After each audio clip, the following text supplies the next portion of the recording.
Assalamualaikum warahmatullahi wabarakatuh. Perkenalkan, nama saya Zelvia Nauli, NIM 2111022025. Baiklah, di sini saya akan menjelaskan konsep dasar ekonomi. Melihat keinginan dan kebutuhan, yang pertama, kelimpahan keinginan dan kebutuhan. Keinginan dan kebutuhan menentukan produk dan layanan apa yang disediakan bisnis. Ingin adalah hal-hal yang Anda tidak harus bertahan hidup, tetapi ingin memiliki. Kebutuhan adalah hal-hal yang harus Anda miliki untuk bertahan hidup. Kebutuhan dasar manusia meliputi makanan, air, tempat tinggal, dan pakaian. Selanjutnya, memuaskan keinginan dan kebutuhan. Memuaskan keinginan dan kebutuhan dunia bisnis menyediakan barang dan jasa. Untuk memuaskan keinginan dan kebutuhan barang-barang adalah produk fisik.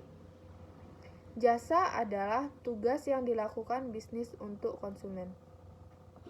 Selanjutnya, bagaimana sumber daya membatasi kemampuan untuk memuaskan keinginan dan kebutuhan. Kebanyakan orang memiliki keinginan yang tidak terbatas untuk barang dan jasa. Di Amerika Serikat, sebagian besar konsumen mampu memenuhi kebutuhan dasar mereka. Sumber daya adalah barang-barang yang dapat digunakan orang untuk membuat atau memperoleh apa yang mereka butuhkan atau inginkan. Yang keempat yaitu memaksimalkan sumber daya Anda. Setiap hari Anda membuat pilihan tentang bagaimana Anda akan menghabiskan sumber daya Anda untuk memenuhi kebutuhan dan keinginan Anda. Anda harus membuat keputusan penting ini dengan hati-hati. Anda dapat memaksimalkan sumber daya Anda dengan membuat pilihan terbaik tentang apa yang harus dibeli. Selanjutnya, proses pengambilan keputusan. Proses pengambilan keputusan dapat membantu Anda membuat pilihan yang baik. Ini membantu Anda untuk mengenali dan mempertimbangkan berbagai alternatif Anda dan konsekuensinya. Selanjutnya yaitu aktivitas bisnis. Aktivitas yang dilakukan bisnis saat mengembangkan produk atau layanan. Yang pertama, mengevaluasi permintaan produk atau jasa. Yang kedua, mendapatkan uang awal dan modal operasional. Yang ketiga yaitu mengelola produksi barang atau jasa. Yang keempat, memasarkan barang atau jasa. Yang kelima yaitu menyimpan catatan untuk memenuhi persyaratan pemerintah dan meningkatkan proses. Selanjutnya, bisnis dan Anda bisnis. Membuat banyak keputusan yang berdampak pada Anda dan konsumen. Sebuah konsumen adalah orang yang menggunakan barang atau jasa. Bisnis memutuskan barang dan jasa apa yang akan diproduksi untuk memenuhi kebutuhan dan keinginan konsumen. Bisnis juga mempengaruhi konsumen ketika mereka memodifikasi atau menghentikan produk. Keputusan untuk menghentikan produk seringkali karena permintaan yang menurun. Bisnis mempengaruhi Anda sebagai pencari nafkah. Untuk membuat barang dan menyediakan jasa, bisnis memperkerjakan orang untuk bekerja.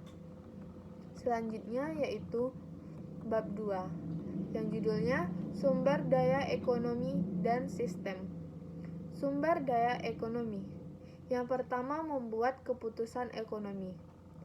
Dalam hal ini, sumber daya adalah barang-barang yang masuk ke dalam pembuatan barang dan jasa. Kekurangan sumber daya ini disebut kelangkaan. Prinsip kelangkaan menyatakan bahwa ada sumber daya yang terbatas untuk memuaskan keinginan dan kebutuhan yang tidak terbatas. Selanjutnya, faktor-faktor produksi. Nah, faktor-faktor produksi adalah semua sumber daya ekonomi yang diperlukan untuk menghasilkan barang dan jasa, seperti gandum yang tumbuh di tanah, traktor yang memanennya, dan tenaga kerja yang mengubahnya menjadi tepung, dan sistem distribusi yang mengantarkannya ke pasar. Ada 4 faktor produksi. Yang pertama, sumber daya alam. Yang kedua, sumber daya tenaga kerja. Yang ketiga, sumber daya modal. Dan sumber daya kewirausahaan. Sumber daya alam adalah bahan baku dari alam yang digunakan untuk menghasilkan barang, seperti pohon, air, dan biji-bijian adalah sumber daya alam. Sumber daya alam seringkali dapat diproses dalam berbagai cara dan kredo. Bahkan, bahan sintesis atau buatan yang diproduksi dengan menggabungkan atau mengubah sumber daya alam. Selanjutnya yaitu sumber daya tenaga kerja. Sumber daya tenaga kerja adalah orang-orang yang membuat barang atau jasa yang untuknya mereka dibayar. Tenaga kerja dapat terampil atau tidak terampil, fisik atau intelektual. Guru, penambang, batu bara, manajer bank, dan buruh tani semuanya adalah sumber daya manusia. Kemudian selanjutnya sumber daya modal. Sumber daya modal merupakan faktor produksi lain. Sumber daya modal tidak sama dengan sumber daya seperti mata uang atau mata uang. Sumber daya modal adalah hal-hal yang digunakan untuk menghasilkan barang dan jasa, seperti bangunan, bahan, dan peralatan. Selanjutnya sumber daya kewirausahaan. Sumber daya kewirausahaan digunakan oleh orang-orang yang mengenali peluang dan memulai bisnis. Kewirausahaan adalah proses mengenali peluang bisnis, mengujinya di pasar, dan mengumpulkan sumber daya yang diperlukan untuk memulai dan menjalankan bisnis. Selanjutnya sistem ekonomi. Sistem ekonomi adalah studi tentang bagaimana individu dan kelompok individu berusaha untuk memuaskan kebutuhan dan keinginan mereka dengan membuat pilihan. Semua masyarakat harus membuat pilihan untuk menghadapi kelangkaan. Tidak ada masyarakat yang memiliki sumber daya produktif yang cukup untuk menghasilkan segala sesuatu yang diinginkan dan dibutuhkan orang. Sistem ekonomi adalah metode yang digunakan masyarakat untuk mendistribusikan sumber daya. Sistem ekonomi yang berbeda menjawab 3 pertanyaan dasar ekonomi dengan cara yang berbeda. Ada 2 tipe dasar sistem ekonomi adalah ekonomi pasar dan ekonomi komando. Nah, ekonomi pasar adalah sistem ekonomi di mana keputusan dibuat di pasar. Pasar adalah tempat bertemunya pembeli dan penjual untuk bertukar barang dan jasa. Ekonomi pasar juga bisa disebut sistem perusahaan swasta, sistem perusahaan bebas, atau kapitalisme.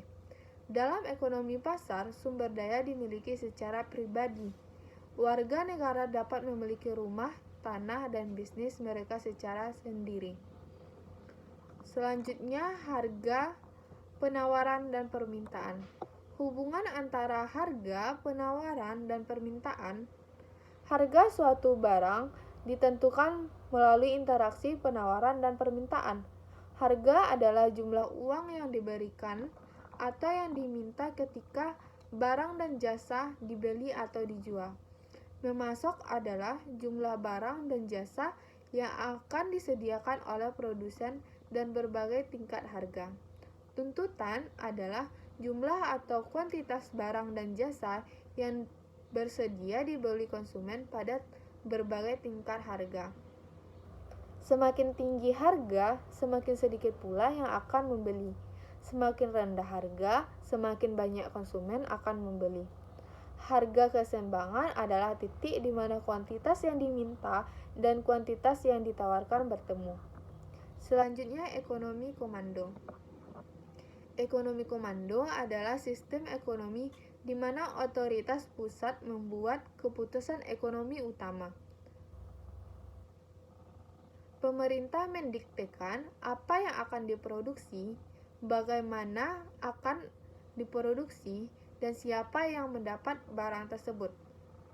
Pemerintah memiliki dan mengendalikan sumber daya dan bisnis. Harga dikendalikan oleh negara. Tidak ada intensif untuk menghasilkan produk yang lebih baik karena tidak ada persaingan. Pekerja berketerampilan tinggi dapat memperoleh upah yang sama dengan pekerja berketerampilan rendah.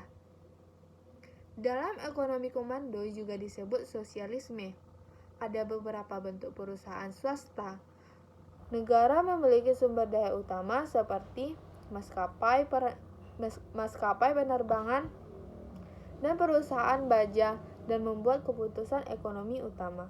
Selanjutnya, ekonomi campuran. Ekonomi campuran adalah ekonomi terdiri dari perusahaan swasta dan publik. Ekonomi campuran menggabungkan unsur-unsur kapitalisme dan sosialisme. Di Amerika Serikat, misalnya, pemerintah memberikan hal-hal seperti pertahanan, pendidikan, dan bantuan kepada mereka yang berpenghasilan rendah. Ini adalah karakteristik dari ekonomi komando. Namun, Amerika Serikat pada dasarnya adalah ekonomi pasar. Itu berarti pasar membuat lebih banyak keputusan mengenai alokasi sumber daya dari pemerintah.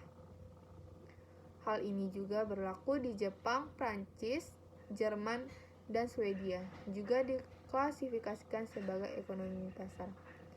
Baiklah, sekian dari penjelasan saya. Assalamualaikum warahmatullahi wabarakatuh.